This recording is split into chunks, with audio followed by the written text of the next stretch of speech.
Well, welcome back, Alex, to part 2 of this, making the most of this unique moment of time. And it truly is unique. When else are we going to be stuck in our homes with our families for weeks on end where nobody is allowed to leave? It is very, very unique. I mean, hopefully this isn't a repeat situation that's going to be repeating itself over and over again. Yes. We're a little bit afraid of that, we'll be honest, that this may not ever end. But for now, with that unknown, how do we make the most of being together as a family and maybe having chunks of time that we don't normally have?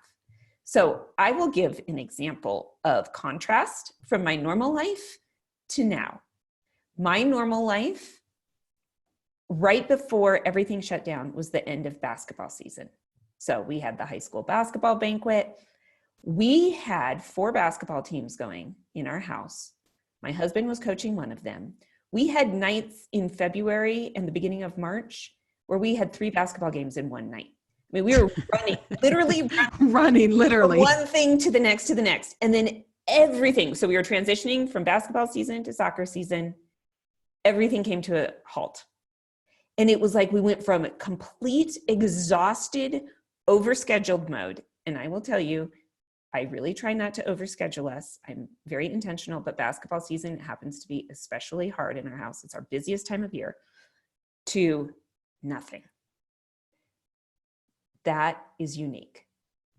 And how do we capture this? Wow, we may be in a little bit of trauma too. Mm-hmm. I mean, we want to acknowledge, like, this isn't just all fun and games. Mm-hmm. We are also filtering through all of these feelings and fears that we're having. And yet, how do we make the most of it? Well, and if you missed last week, we actually really went there with all the feelings we're having and really broke that down. So this episode is going to be a little more on the practical side, but if you want to head back to last week's, you definitely can catch us in that space because we definitely were there. Well, Alex, I do want to talk to you about all this family togetherness. So you feel like slowing down has been one of the side benefits of this. What else has been positive? Well, I mentioned last week, sleep. My kids do not get enough sleep. I do not get enough sleep. My husband does not get enough sleep. So our bodies have been able to slow down and really rest, physically rest and mentally rest. That's been great for us. Mm-hmm. My kids have their online schools now going. The older ones don't have to get up at the time that they used to have to get up. And especially for my middle school student who hates getting up early in the morning, her schedule's pretty flexible. So you know what? I'm just letting her sleep because I can. During the school year, I can't. Next year, when she enters high school, I won't be able to. Right now, I can. So those are some of the things I'm trying to say. What can I say yes to? Because there's so many no's right now. So true. Mm-hmm. Schoolwork. The truth is, online school is not the same as regular school. No, it's not. It can cause more stress for some parents. And it can also cause more stress for some students. Mm-hmm. We are trying to take the low stress approach at our house. And my sisters-in-law, who both started online school 1 week ahead of us, because they're in a different district, gave me some advice. They said the first week, don't do anything that's considered optional. If it's optional, don't do it.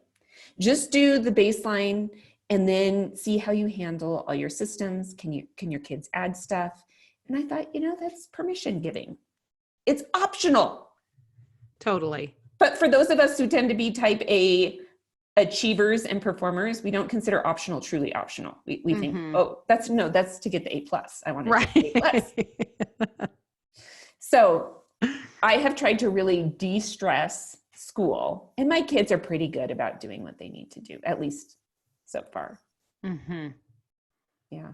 And being quiet allows me to hear God's voice. So I'm trying to use all of my senses when I'm outside. Living in the city, there is substantial decrease in traffic noise from a month ago. Interesting. It is, I mean, you know, all these cities are claiming their pollution levels are down, and we are noticing that. Now there's way more foot traffic in front of our house, but as far as car noise, bus noise, sirens even are down. And so I'm listening to my neighborhood. It's interesting do you remember when Rebecca from Wuhan, China, who we interviewed, she said she was hearing birds for the first time in China since she's been there, which has been like over a decade. So it's fascinating. It is.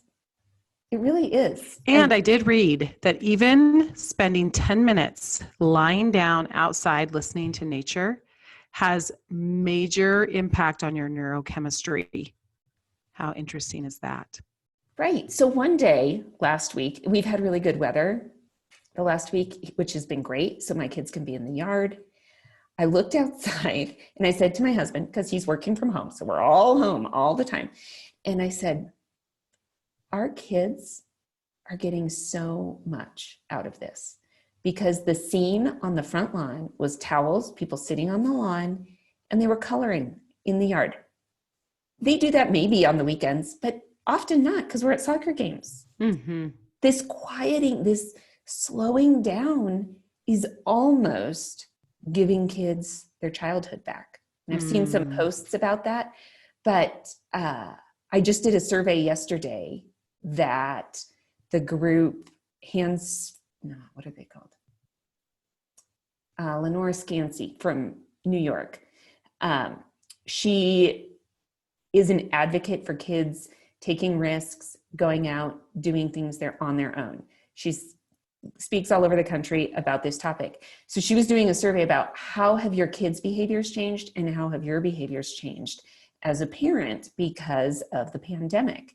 And just even the questions that were asked in the survey made me very reflective of these experiences, especially my younger two kids are having, because of the amount of unstructured time that they are having, and because we are trying to limit screen time, because now that they're doing online school, I feel like they're looking at screens for school.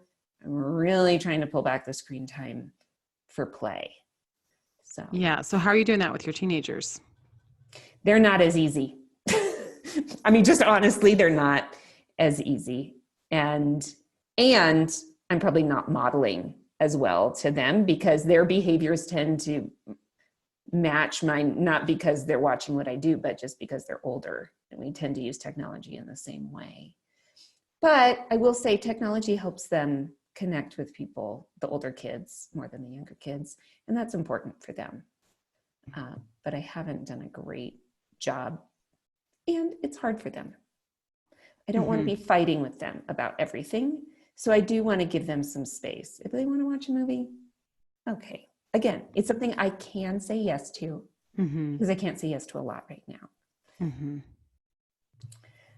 So, okay. So what about let's talk some practicals on the food production and how that's going and what you're doing to help with that.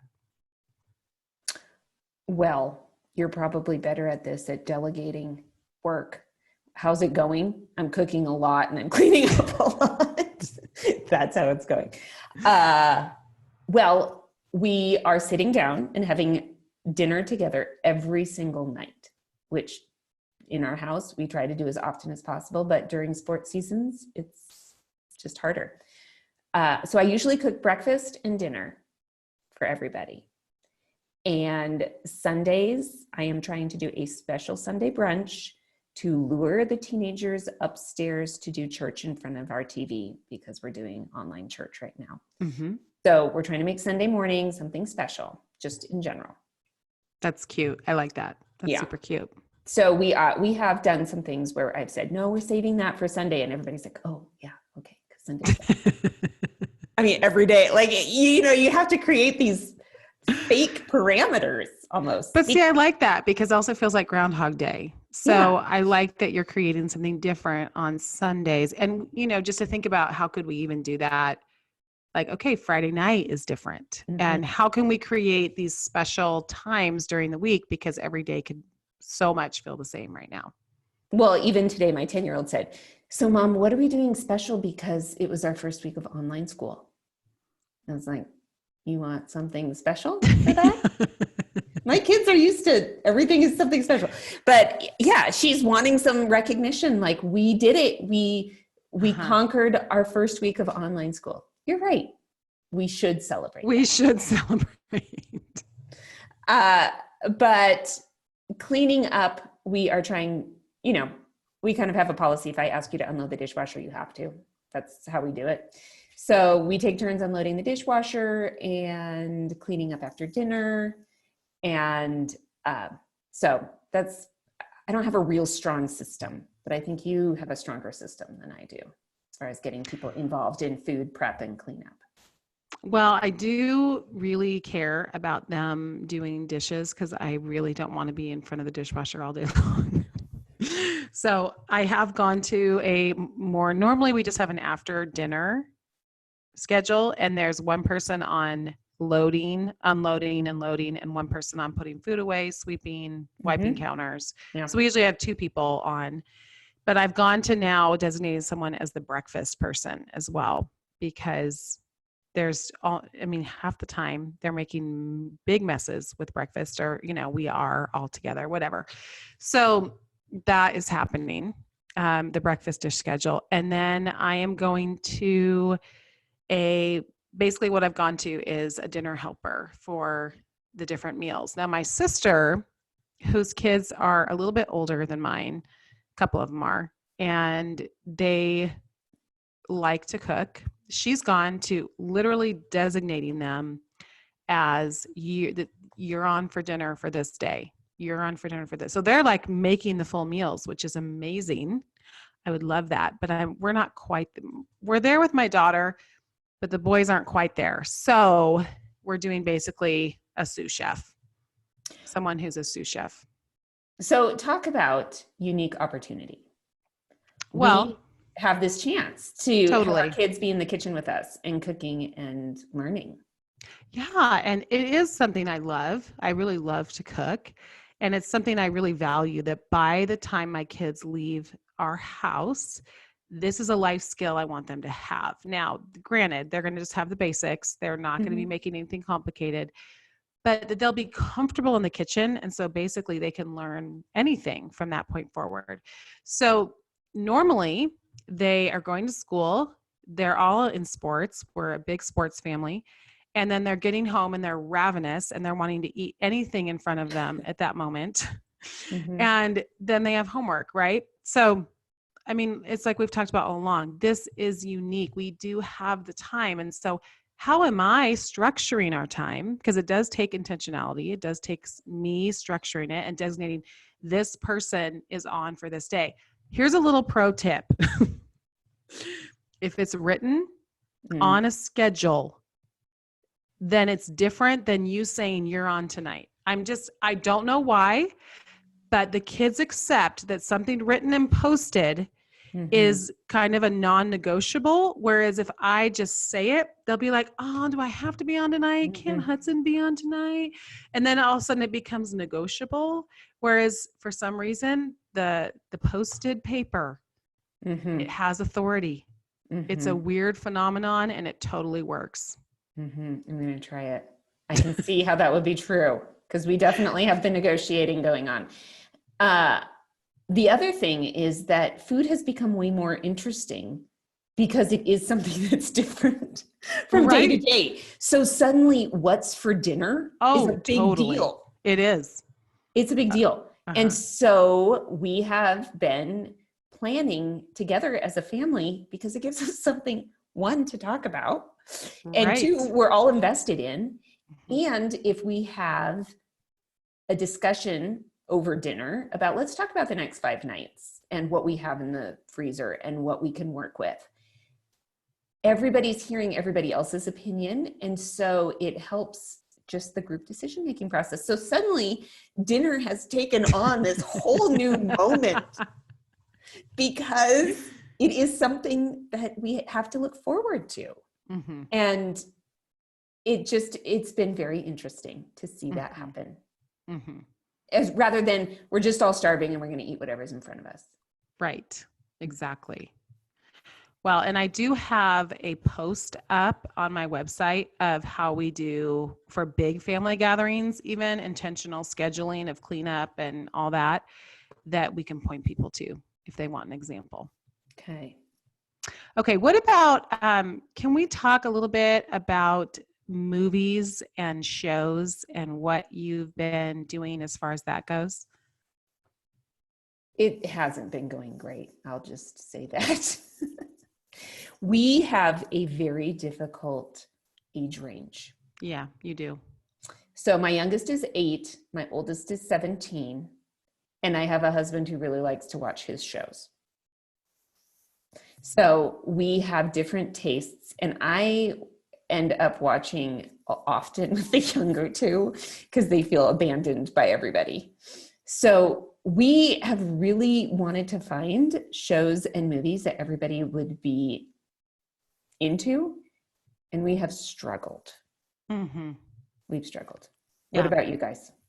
Well, I do think it's tough what you have going on in your home with the youngers and the olders, and it's just a tough tension. Mm-hmm. We have done where people, it's someone's night to pick. Mm-hmm. So they get to pick, and whatever that is, everybody watches.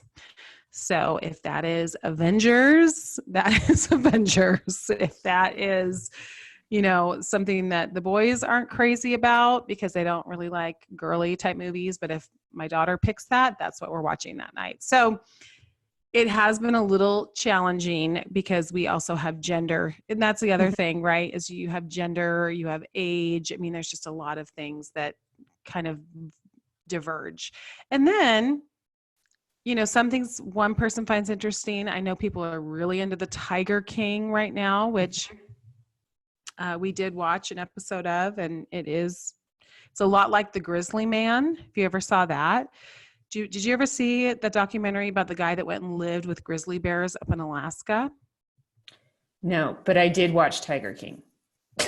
So that grizzly one has stuck with me for life. I can't quite wrap my brain around this guy, like literally romping around the mountains of Alaska with all of these ginormous grizzlies. And then his end was not a happy one. Spoiler alert.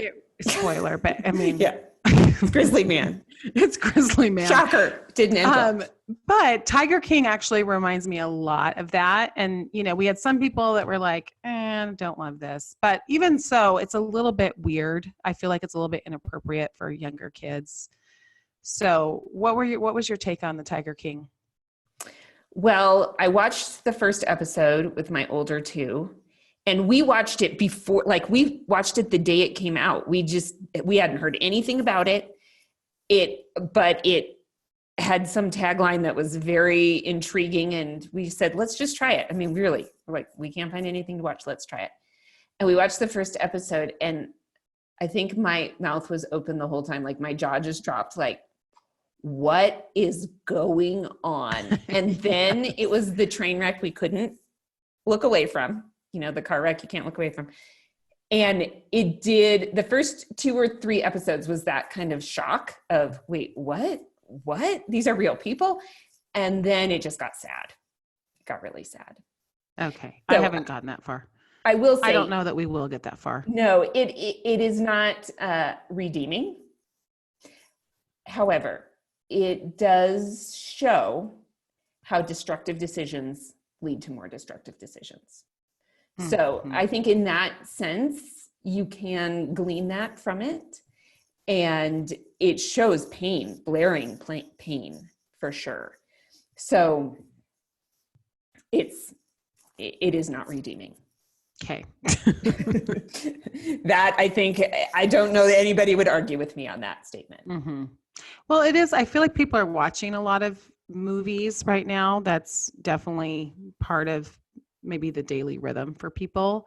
And so part of my philosophy has been, we need to watch some redeeming TV. I mean, Mhm. you bring up that phrase, and that's actually the exact phrase I've been using. Like, we need to watch some that's not just mindless, blowing people up against the evil doer in, whatever it is that's, the boys are watching, but something that's redeeming, that shows redeeming qualities and really has some of those tones to it. So things like Just Mercy Mhm. or Little Women, or what are some more recent examples of that? The Mr. Rogers movie. Mr. Rogers movie, yep, that we mentioned on the last one.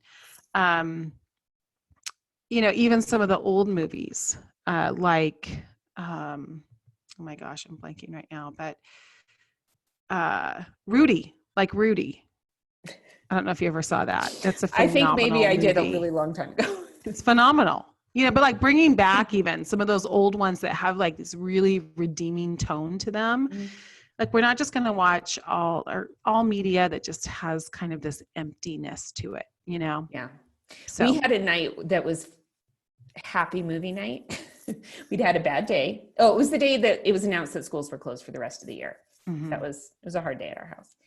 And so again, olders and youngers couldn't agree on a movie, but everybody said, we want to watch something that's going to make us happy. So the younger two and I watched The Greatest Showman. Yeah. There is no way you can watch that movie and not feel good at the end. I love it. I love that movie. So there's another good one. It's a go-to. And I will say, for younger kids, McFarlane USA.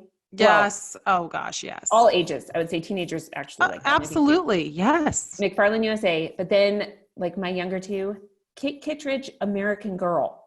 It is time appropriate because it's about the Depression, about how Kit and her mom pulled it together while the dad was gone. I mean, I love that movie. It's entertaining for adults. Totally. I totally agree with you. Totally agree with you. Okay. Well, let's talk about Neighbors. You happen to have a book titled Loving My Actual Neighbor. What are you doing these days to love your neighbor? Our neighbors did something very sweet for us, and they bought us walkie-talkies. 2 walkie-talkies for our house, 2 walkie-talkies for theirs. So they have 3 kids. We have 4 kids. And the kids have walkie-talkie appointments every day. And Cute. They yell across the street. So our neighbors live across the street from us. We are a good, 30, 40, 50 feet apart when we're yelling across the street. So they do spend a lot of time outside just yelling at each other, which is pleasant. But then the walkie-talkies have been a really fun feature that our neighbors gave us, which was, a gentle way of saying, we're going to enforce social distancing. We're not going to get together, but here are walkie-talkies. Did you ever read that it was in Love Does, Bob Goff's book, Love Does. It's one of my favorite chapters. He gives his neighbor a walkie-talkie, and she has cancer, and she ends up in the hospital, and he ends up lying in a hospital bed next to her, and they're like walkie-talking from the hospital beds. I mean, it's the most precious story, but Love Does is pretty much my favorite book of all time. So there you go. Love Does is in fact, that would be a great read aloud for any family to be doing right now. So I would recommend either of his books as read alouds, and all ages love them. So be great. Okay. More neighbor things. Sidewalk chalk has been a form of entertainment for us. A lot of people are doing this sidewalk chalk art that they're posting on Facebook, all that. For healthcare workers too, which I think is so beautiful. Yeah. We have been big sidewalk chalk people for a long time because we live in such a pedestrian heavy neighborhood. But my kids have been drawing hopscotch on our sidewalk with special instructions, like turn around here. So our current hopscotch has 60 squares on it.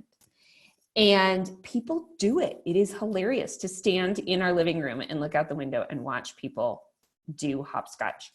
And that's so cute. There's a little point where you stop and do a dance. And my younger two, they just write little lovely messages to people as they're walking by. So that's an easy way to be outside and love your neighbors. And we walk to the post office a lot. I can't believe how many things we're mailing right now. Normally we're not big post office people, and we're not going inside. We don't have packages, but we are walking to the post office. It's the simple things. It becomes something really exciting. Like, oh my gosh, okay, in an hour, this is going to be our event. We're going to walk to the post office. Uh-huh. I really do, back to the sidewalk chalk, I really do love the idea of writing people messages. So whether that is to healthcare workers, which I think, or your, the person delivering your mail, because that's really, I mean, again, they're heroes, right? We're talking about all the heroes, the service industry right now, the firefighters, the policemen, the grocery store workers. So you could even do it in the grocery store parking lot. But I just love that whole idea of acknowledging people's work through sidewalk chalk. So great. Yeah. And just lovely messages of have a beautiful day. Yeah. Enjoy each other, but stay apart. Yeah. My kids are funny. They're social distance police a little bit. So their messages are always about social distancing. Happy social distancing. What have they been hearing? Okay. So I want to talk about special days that are happening during this time when we have to stay apart from people. Birthdays have been a big thing. What have you done? Because you have had someone with a birthday in your house since life shut down a little. What did you guys do to make birthdays special? Yeah, I mean, it's a bit of a challenge, but my sister had a birthday and one of my middle sons had a birthday. And so for my sister, I actually gathered a bunch of her friends, just in a Facebook group, not a bunch, but people in her neighborhood. And I said, okay, on this day at this time, let's meet. We're going to social distance. We're all going to walk down the cul-de-sac together and watch this video of Footloose line dancing, learn it. And we're going to perform Footloose and then leave 15 minutes max. So that's what we did. We met, we danced Footloose, which was actually pretty easy and fun to learn. And now we all know how to do it and can do it at weddings and all sorts of places. And it was super fun. And she loved it. We had her come out, we all did it. And then she joined us and it was really fun.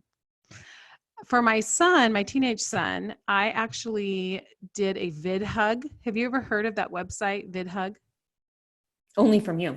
Yeah. Yeah. So it is so great because for $15, you can send out a link to as many people as you want, and they can record right on VidHug. And then at the very end, it puts it together in a video montage for you, and you just play it. So, and what's so great about it is for technically challenged people like my parents, for example, who may struggle recording a video, uploading it, getting it to me. They'll be like, that is just always complicated. In this platform, they literally just push record on VidHug's platform and they push stop and it takes it into their system so they don't have to do any technology. So the whole thing was so slick. And it was really fun to be able to play that because we had, some of his friends, we had family friends, and to be able to just play that for him at the end of his birthday was really, really great. So I love that platform, VidHug. And then another thing that I've had a friend who had, her husband turned 50. And so she just used an Evite, and she Evited everyone and gave them a specific time according to the alphabet and their first name. Like if you have a K through M name, I want you to text him at this time. If you have A through C, you're supposed to be at this time. So then all day long, he was getting text bombs all day long. I thought that was really cute. And then another friend, she did a mailbox bomb where she basically had everybody send letters. And so then the birthday girl is just getting tons of letters in the mailbox, which again, people don't write letters anymore. So super special to not just have teenagers texting, but this girl's going to get all these letters, over the next week. What's been popular in our neighborhood are parades. Birthday parades. Yes.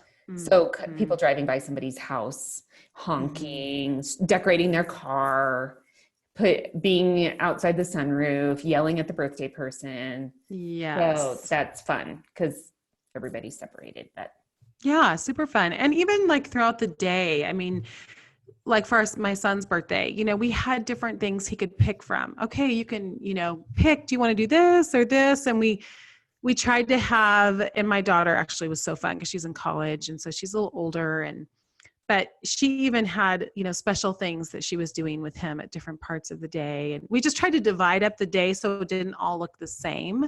And he could pick from different options. And I made sure that I did go to the store and got the food that he really wanted and made sure I had that on hand, so just really trying to make it different. Like we were saying before, not just like every other day. Right. And I'm thinking, because we have a birthday coming up, that I am going to be organized enough that I get all of the supplies to do some kind of activity and either deliver on porches or have Amazon send directly the supplies for the activity to the birthday girl's friends so that they can do it together virtually, whatever that is. That's super cute. I like that. So you're going to send like an art project or something. Or face masks and nail polish, or I don't know what the activity is going to be, but something that they can do. And if there's a game that they can play online, I just haven't done my research yet, but as I'm thinking, what can I do to make it special, not just for her, but for her friends too, because they're all bored, to have something to do that they can not just do a regular video call, but be doing something. Yeah, I love that idea. I think that is super cute, super cute. Well, let's kind of piggyback on that. How have you gotten creative with family fun or games? Well, we're not really much of a game family.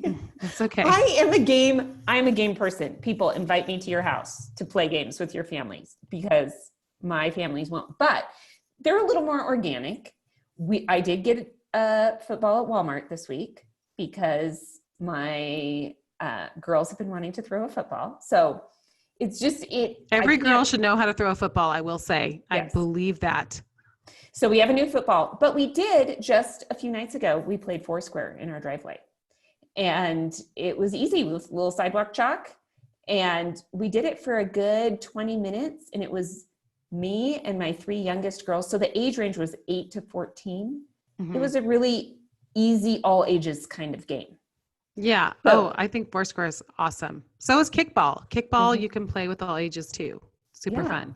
And so actually maybe we're more fun than I realized. Good job. Yeah.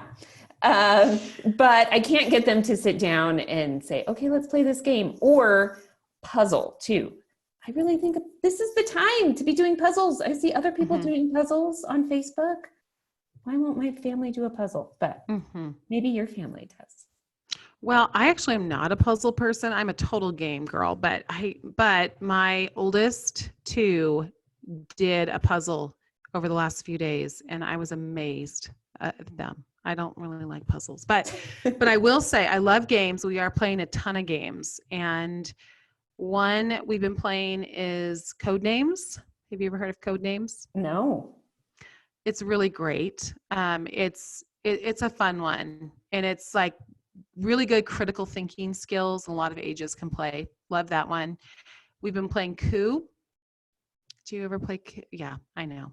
No. Coup is another great one. It's kind of like a little bit of a, there's people trying to overthrow, there's like an assassin. So even they like the cards, but it's fun. And then left, right, center is really fun to play because you have prizes and people can win prizes. And that's super easy, and all ages can play that one. So left, right, center is really easy and fun, but you do have to have some prizes. But that'd be a good birthday game. If someone's having a birthday or special event, that'd be really fun because you could order prizes ahead of time. We actually did something so fun the other day, and that was straight from my daughter because she saw it on TikTok, was everybody does crazy PowerPoints. And then other people present your PowerPoint, and they're all like so funny and so random. I mean, it was It was so funny. One was about, can I say this? President Trump's hair. Can I say that? Of course you can say I that. don't want to be disrespectful, but one PowerPoint was on that and it was phenomenal. Another one. Let's be honest. If he didn't want people doing PowerPoints about his hair, he wouldn't have the hair he has. Okay. Well, it was on comparing his hair to different things in nature. Oh, well, that actually could be quite funny. I'm just going to leave it there. Another one was on why, oh my gosh, why am I blanking on the movie? You know, the nunchuck guy. Oh my gosh. Charlie somebody? No, it's like the classic iconic movie. He's got glasses and he has a brother. Oh my gosh. I cannot believe I can't remember it right now. It's literally iconic. And his brother just is always online, and his uncle's the football player that lives in the past and always talks about his glory days. Pedro for president. Pedro is yeah. Why can I not think of this movie? Napoleon Dynamite. Napoleon Dynamite. Oh my gosh. I cannot believe I couldn't think of that. One of the PowerPoints was on why Napoleon Dynamite really isn't that funny. Because the only time people laugh at it is when actually they're talking about it. But when people are watching it, it's not really that funny. And then another one was on it was so clever. But it was basically like taking people back to Aristotle and why Aristotle really was the original moonwalker before Michael Jackson. And I mean, it was just like so cute. Anyway, it was a total hit. It was really fun. It got everybody thinking really in clever ways, and everyone laughed. So that's for older kids, but it was really fun. The other thing my kids have been doing is a 3-on-3 basketball tournament. So, I mean, there was no March Madness, which was pretty much the end of my boys' lives when they announced that it was canceled. I mean, literally for one of my sons, it is like better than Christmas for him. So it was devastating, but we've been doing brackets in our house. We have posted brackets of our own basketball tournament. And then one of my friends, this is fun. 2 of my friends have been doing nightly trivia. They organize nightly trivia for a huge group, and like 60 people play against each other every night at 7. So they've used a platform called CrowdPurr, and it's crowd and then PURR to create that. And then we kind of ended up going through all the questions. And so now they've switched platforms to this other one that the teenagers talk about. What is it? It's an app they all like to play. Anyway. But that's been great and really fun. And so even families could do that, where you play trivia against each other, or you just gather like 3 different families and you play against each other. Everybody just logs in at the same time. Yeah, you just log in, you enter your name, and you all play against each other. So I think that's super fun too. Okay. What about projects? Do you feel like that has been something that you've been able to tackle with your crew with more time? Initially, I had a high momentum, and we've had a lag as we have had spring break, our quote unquote spring break, and now online school, but we are going to get back into it. What did you do initially? Initially, we organized all the cupboards in the kitchen. Oh, that's good. Just this last week, I organized both freezers, both fridges, out of necessity. Those were things that were out of necessity because we are figuring out our food situation. And so I need a little more necessity to drive the drive. Mm-hmm. Because the closets that are unorganized that have been for a long time, I'm just not feeling the need. But the need is there. It is clear when you open the door. The need is there. Right. But the lack of motivation. So I still want to, I just need to figure out a way to make some of those bigger projects more bite-sized, because I got overwhelmed before COVID-19. I'm still overwhelmed. So there's that.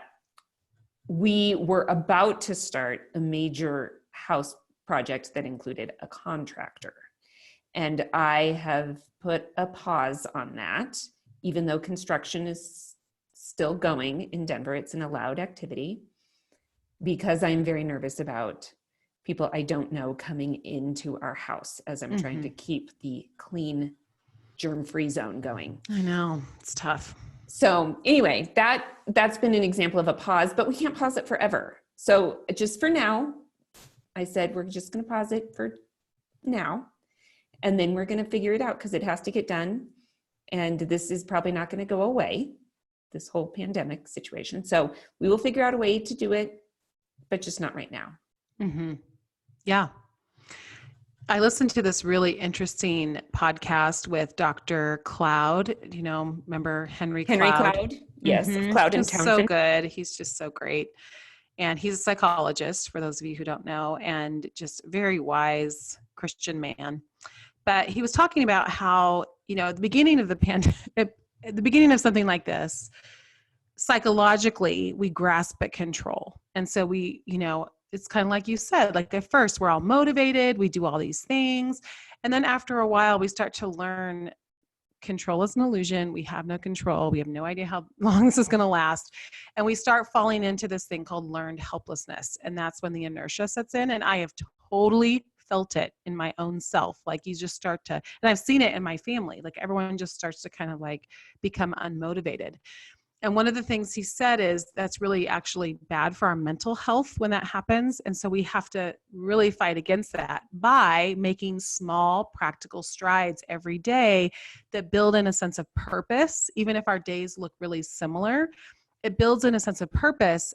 And so we're moving forward, and that creates health, and that helps us mentally and helps our kids mentally to not go into that learned helplessness. And so I thought that was really, really insightful and has me thinking about, you know, this is a part of our chore block in our days, but what can my kids do that even help them to feel a little bit accomplished, whether that's just working on one small part of the garage or helping with the lawn or something that is a project that helps them to feel like they've done something in the day.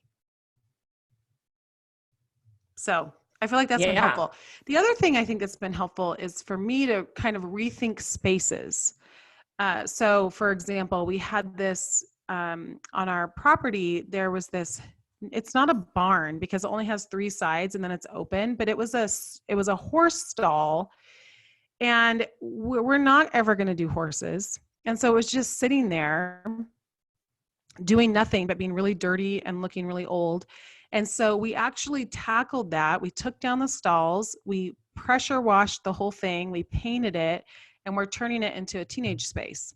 And so, you know, and it's just, you know, again, it's 3 walled. And so it's more for like the months we can be out there, but super fun. And I'm finding now we're down there every single day. And that was a really fun project for all of us.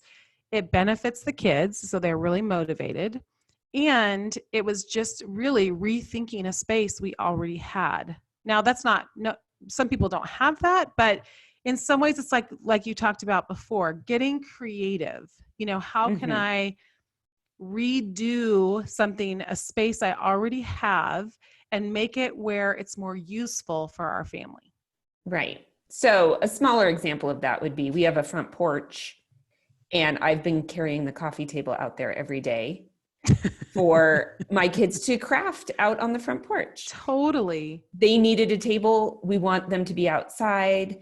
It's a screen-free activity. Yep. And it was a space that we had that was underutilized. So it just meant adding a piece of furniture that I'm not going to leave out there overnight, just moving it for the day and then moving it back in. And don't you find that the kids are on screens less when they're outside, like by a million times?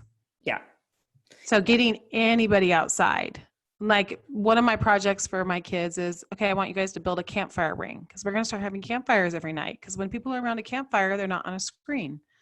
So we're going to start doing fires now that the weather is getting a little bit better.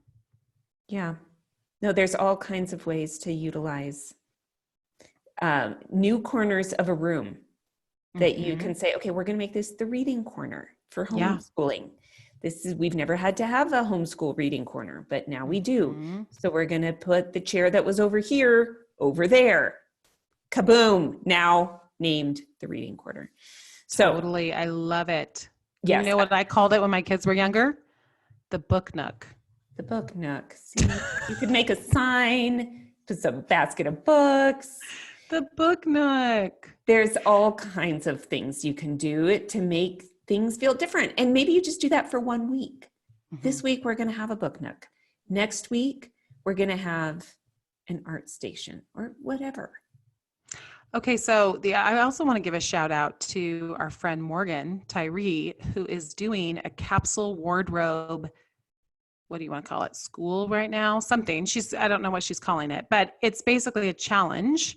And it's to go through your closet and create more of a system in your closet. So you actually wear what's in there. You can actually see what's in there. Hey, how about that as an idea? You actually know what's in your closet, what goes together, what doesn't. And so what a great use of time that would be. Yeah, because that closet needs it. And someday you will wear those clothes. You will leave your house and you will wear those clothes. Right, right. You know, it could be a capsule wardrobe for isolation. These are the 4 pairs of pants I'm going to wear. These are the 6 shirts I'm going to wear. Totally. And because I will say the benefit of a capsule wardrobe is it minimizes your small decisions in a day. Mm-hmm. That's part of the benefit. I mean, there's lots of benefits, but that's one of them. I am overwhelmed by small decisions right now. So things like a project, like redoing a room, I am overwhelmed already.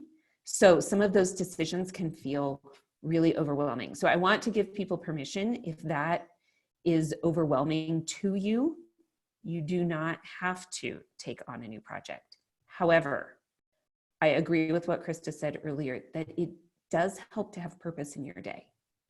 So to say, maybe your purpose are just those things that have to get done: feeding people, cleaning people, childcare, doing your paid job. That may feel like plenty of purpose in a day. Mm-hmm. But if you're looking at hours of unfilled time and feeling like I could just scroll through Instagram mindlessly for hours, which I have done, this might be a better use of your time that will, in the end, help your mental health. Mm-hmm. Totally. Well, and the other thing, and this gets back to something we mentioned last week's episode, but I am starting, because we've been in this now, we've been on quarantine for about 5 weeks since my daughter got home from Spain. And I feel like my kids now have some things to say. So I'm actually we're going to do a weekly video interview. I'm going to line them up on stools, and I'm going to have a bunch of questions that I give them ahead of time. But I'm going to start interviewing them about quarantine just for future, for them to show their families one day, for us to have for our video library of our family story. So that's, something that's an activity too, that's kind of a project a little bit, but I feel like it's a project that will be fun to look back on someday. Yeah, it will be, because this is a unique moment in time. Mm-hmm. We really are praying that this is the pandemic we lived through in our lifetime, that this isn't the first of multiple, but that this will be remembered as unique. And so how can we capture it so that the memories are as positive as we can make them? Again, knowing that things may be very stressful and very hard in your home. We don't want to minimize that reality. Not at all. And we want to control what we can control. Yeah, and control the controllables. It's one of our big statements. What we can control is our attitude, our perspective. I mean, maybe sometimes we can't totally control those. I've had moments. But in general, we can control exercise, what we eat. It is those things that when somebody is struggling with depression, those basics that a counselor often prescribes to them to do. Mm-hmm. Yes. To get up and to have purpose and to exercise, to take care of your body, to go outside. All of those things are true for all of us, for our mental health. Yeah. So we can control those things. Yeah. Well, this has been fun, Alex, and I appreciate being in this unique moment of time together, even though it's virtual. I know. But we are, and we all are together. Mm-hmm. We're all experiencing this together. And this is sisterhood. This is what we do, is we walk arm in arm through things that are hard and times that are celebratory. But right now, this happens to be more of the challenging time. So we're with you, sisters, in this.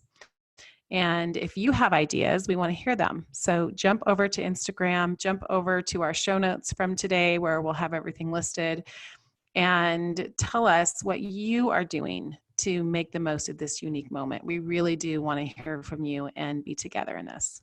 Yeah. All right. Bye, everyone. Bye.